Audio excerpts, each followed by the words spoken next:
नमस्कार, स्वागत छ यहाँलाई यस नयाँ भिडियोमा। आजको यो भिडियोमा म कुकोइनको स्पोर्ट लाइट बारे जानकारी गराउँदैछु। कुकोइनको स्पोर्ट लाइट भनेको चाहिँ नयाँ प्रोजेक्टको जुन टोकन हुन्छ, यो टोकन चाहिँ लन्च गर्ने एउटा चाहिँ माध्यम हो। तपाईँले सेयर बजार सुन्नुभएको होला र कतिले त आइपिओमा पनि आवेदन दिनुभएको होला। सेयर बजारमा आइपिओ भने जस्तै क्रिप्टो करेन्सीको बजारमा चाहिँ आइसिओ, त्यस्तै गरी आइडिओ र आइइओ भन्छ। यो जुन कुकोइनको स्पोर्ट लाइट रहेको छ यो चाहिँ आइइओ हो। आइइओ भनेको चाहिँ इनिसियल एक्सचेन्ज अफरिङ हो, जसमा चाहिँ कुनै पनि क्रिप्टो करेन्सी एक्सचेन्ज गर्ने वेबसाइटहरूमा किनबेच नभएको एकदमै नयाँ भन्दा पनि नयाँ प्रोजेक्टको चाहिँ जुन टोकन हुन्छ अथवा क्वाइन हुन्छ, ती क्वाइनहरू चाहिँ हामीले चाहिँ स्पोर्ट लाइट मार्फत चाहिँ किन्न सकिन्छ। र यो चाहिँ विभिन्न नामहरू छ। आइडिओ पनि हुन्छ। आइडिओ भनेको चाहिँ जुन डेस्कहरूमा किन्न सकिन्छ र आइसिओ भनेको चाहिँ जुन प्रोजेक्टको वेबसाइटबाट किन्न सकिन्छ र आइइओ भनेको चाहिँ जुन एक्सचेन्जमा चाहिँ किन्न सकिन्छ। कुकोइनको स्पोर्ट लाइटमा किनेको नयाँ कोइन पछि गएर कुकोइनमा फेरि लिस्ट हुन्छ। कुकोइनमा किनबेच हुन थालिसकेपछि जुन हामीले सुरुमा किनेको मूल्यमा भन्दा सामान्यतया चाहिँ बढीमा नै बेच्न सकिन्छ। कुकोइन मार्फत सजिलोसँग पैसा कमाउने एउटा अप्सन स्पोर्ट लाइट पनि हो। त्यसैले कुकोइनको स्पोर्ट लाइटमा भएको कोइनहरू चाहिँ किन्न चाहिँ नछुटाउनु होला। कुकोइनको स्पोर्ट लाइटमा गएर जुनसुकै समयमा चाहिँ कोइनहरू चाहिँ किन्न सकिँदैन। त्यो चाहिँ एकदम निश्चित समयभित्र चाहिँ किन्नुपर्ने हुन्छ। र अहिलेसम्म कुकोइनको स्पोर्ट लाइटमा जम्मा चाहिँ 23वटा, यो भिडियो मैले बनाइरहँदामा चाहिँ 23वटा कोइनहरू चाहिँ सेल भएको छ। तपाईँले यहाँ देख्न सक्नुहुन्छ। र अब स्पोर्ट लाइट चाहिँ कहिलेकाहीँ चेक गर्दै गर्नु होला। कुनै पनि समयमा चाहिँ नयाँ प्रोजेक्ट चाहिँ आउन सक्नेछ स्पोर्ट लाइटमा, र त्यतिखेर तपाईँले चाहिँ किन्नुभयो भने चाहिँ यसबाट अवश्य पनि तपाईँले चाहिँ नाफा लिन सक्नुहुन्छ अथवा तपाईँले केही चाहिँ पैसा कमाउन सक्नुहुन्छ।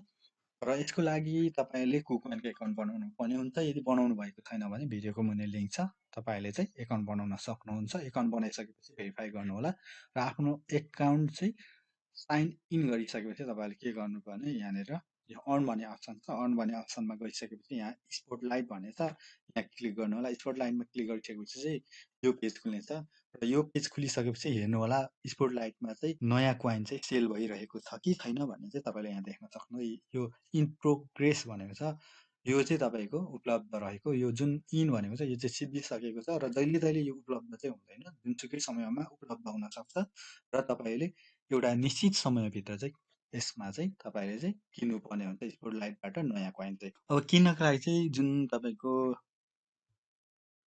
यसरी इन प्रोग्रेस भन्ने छ, यहाँनिर चाहिँ क्लिक गर्नु होला। अब यो इन भनेको त अब सिद्धि नै हाल्यो।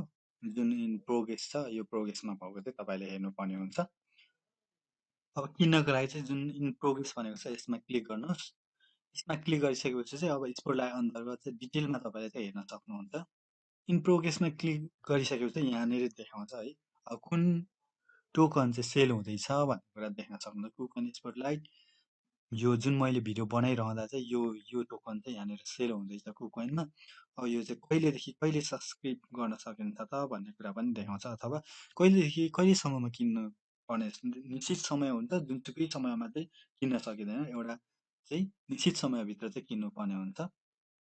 यहाँनिर हेर्नु होला, टोकन सेल डिटेलमा हेर्नु होला। अब यहाँ देख्न सक्नुहुन्छ सब्सक्रिप्सन टाइम भनेको छ। जुन यो टोकनहरू त फ्याक्टर प्रोटोकल भन्ने रहेको छ। यो टोकन चाहिँ अब कहिलेदेखि सुरु हुँदैछ भने यो अगस्तको 9 यो युटिसी टाइम 12 बजेदेखि तपाईँको सब्सक्रिप्सन इन टाइम सकिने टाइम चाहिँ यो 8, 11 र 12 बजीसम्म चाहिँ युटिसी टाइम। यो समयभित्र मात्रै यो चाहिँ किन्न सकिन्छ। यो समयभन्दा बाहेक चाहिँ किन्न सकिँदैन। र नयाँ प्रोजेक्टको अब नयाँ नयाँ हुन्छ। अब यहाँ सबै डिटेल छ टोकन सेलबारे। अब के कति प्राइस रहेको छ, यो फ्याक्टर प्रोटोकलको प्राइस चाहिँ एउटा कोइनको तपाईँ यहाँ 20 सेन्ट देख्न सक्नुहुन्छ। र तपाईँको केसिएस हुनुपर्ने हुन्छ, अरू कोइन भएर हुँदैन। यो किन्नको लागि चाहिँ केसिएस कुकोइन टोकन हुनुपर्ने हुन्छ। र तपाईँ यहाँ देख्न सक्नुहुन्छ इन्डिभिजुअल हार्ड क्याप भनेको छ। इन्डिभिजुअल हार्ड क्याप भनेको चाहिँ कम्तीमा पनि तपाईँले 200 युएसडिटी बराबरको चाहिँ किन्नुपर्ने हुन्छ। र यसको सबै जानकारी चाहिँ तपाईँले यहाँनिर हेर्न सक्नुहुन्छ। र यो जुन दिएको समय छ, समयभित्र चाहिँ तपाईँले के गर्नुपर्छ भने किन्नको लागि यहाँनिर पार्टिसिपेन्ट नाउमा क्लिक गरेर चाहिँ तपाईँले चाहिँ यहाँनिर पार्टिसिपेन्ट हुनुपर्ने हुन्छ। र अहिले चाहिँ यो क्लिक हुँदैन। जब यो टाइम हुन्छ त्यो टाइमभित्र समय अवधिभित्र चाहिँ यो क्लिक हुन्छ, क्लिक गर्ने। त्यसपछि अर्को के गर्नु भने यो पार्टिसिपेन्टमा नाउमा क्लिक गरिसकेपछि चाहिँ तपाईँले यो भेरिफाई त छँदैछ।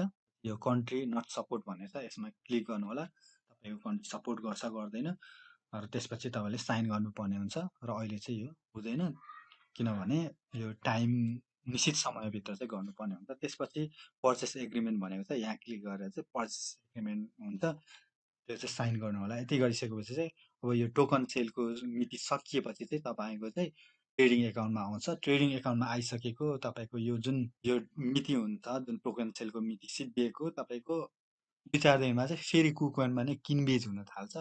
त्यो समयमा तपाईँले बेचिदिन सक्नुहुन्छ। यसरी चाहिँ कुकोइनको स्पोट लाइटमा सस्तोमा किनेर चाहिँ जब यहाँनिर किनबेच हुन थाल्छ त्यतिखेर बेचेर चाहिँ तपाईँले केही पैसा चाहिँ कमाउन सक्नुहुन्छ कुकोइन स्पोट लाइटमा। र अहिले चाहिँ यो फ्राक्सन प्रोटोकल पनि रहेको छ, यसमा सहभागी हुन चाहिँ नबिर्सिनु होला। अवश्य पनि यसले पनि केही न केही प्रफिट दिनेछ।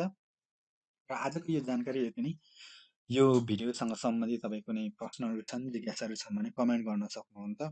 र मेरो च्यानललाई सब्सक्राइब गरिदिनुहोस्, भिडियो लाइक गर्नुहोस्, सेयर गर्नुहोस्। र आगामी दिनमा यस्तै खालका नयाँ जानकारी लिएर आउने बाचाका साथ अहिले चाहिँ म छुट्टिन्छु। नमस्कार।